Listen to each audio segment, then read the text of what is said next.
There are countless stories about how we ought to live our lives. We're expected to be ambitious, to find everlasting love, and to take good care of our health.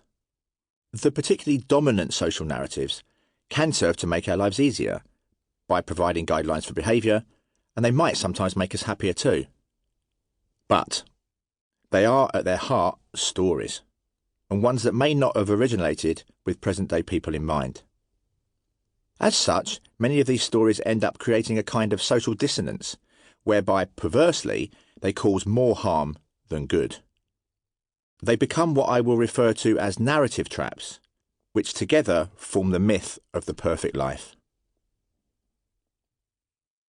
The Working Class Hero. Since this is a book about stories, let's start with an experience of mine. It's about a working class kid who becomes a university professor and who is expected to change his behaviour in accordance with harmful narratives about how academics ought to behave. A couple of years ago, I took part in an interesting panel discussion on emotion versus reason at the How the Light Gets In festival in Hay-on-Wye. Walking across the field to get some food, I was approached by a man in his 50s. Our interaction started well, with him saying how much he liked my first book, Happiness by Design. Then he asked pointedly, "But why do you have to play the working class hero?" I requested clarification. He said, "You do it in your book, and look at you, you're doing it now." I had no idea what he meant by that, although I was singing Chim Chimney Chim Chiroo and dressed as a chimney sweep. Ordinarily, I would embrace being a hero of any kind, but in this context, I was made to feel like an arsehole. The man proceeded to lecture me on how, when you reach a certain level, you have to modify your behaviour. He told me that I shouldn't swear. Apparently, I said the word fuck twice in an hour-long panel discussion. This crime was made all the more heinous since the panel contained two middle-aged women. You know, women, those fragile creatures who might have a nervous breakdown upon hearing an expletive used in a discussion as a means of emphasis. So why shouldn't I swear? Perhaps because it is a sign of poor vocabulary and or low intelligence, and yet no such correlations have ever been found. There is evidence, however, to suggest that students pay more attention to a teacher who swears, and are then encouraged to express their own opinions more freely. Swearing is only ever harmful when it is used in an aggressive or abusive way, and not when used as a means of conveying excitement and emphasis, which is only ever how I use it in the workplace. In these circumstances, the evidence shows that it does more good than harm, so the idea that swearing is bad is a fucking stupid one. The man was insistent that in my role as a professor at the London School of Economics and Political Science, I ought to be setting a better example to those who looked up to me. And by better, he meant consistent with the prevailing impression of a university professor.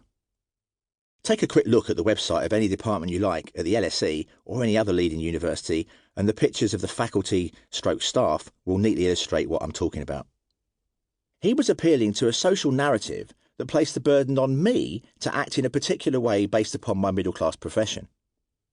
The LSE treats me very well, but the general expectation to act in accordance with the narrow confines of academic stereotypes still causes me some misery from time to time. I especially struggle with how seriously academics take themselves. More importantly, stereotypes of exactly this kind deter working-class kids from going to university by making them feel that they would have to suppress who they really are in order to fit in. Great strides have been made in the UK and the US to overcome a bias against accepting students from working-class backgrounds.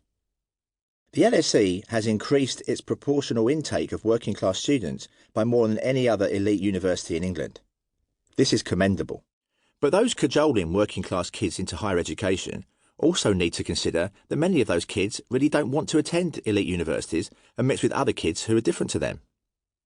Many working-class kids, especially boys, are reluctant to go to university because it involves hanging out with loads of middle-class folk who think and act very differently, and being taught by middle-class teachers who cannot relate to their alternative worldviews.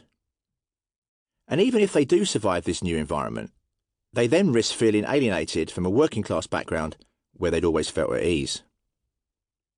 In my experience, the well-intentioned middle-class folk trying to get working-class children into higher education assume those kids have middle-class aspirations. But many don't. I never have. OK, so I have a middle-class occupation and my kids are undoubtedly middle-class. But many of my friends have never been near a university, and I retain some of my working-class values and behaviours. I weight train with bodybuilders. Seeing a blazer or a pair of loafers at a bodybuilding competition is as rare as rocking horse shit. I am proud of these differences, yet I appreciate that my life would be easier if I fitted in with expectations placed on academics, or alternatively on bodybuilders.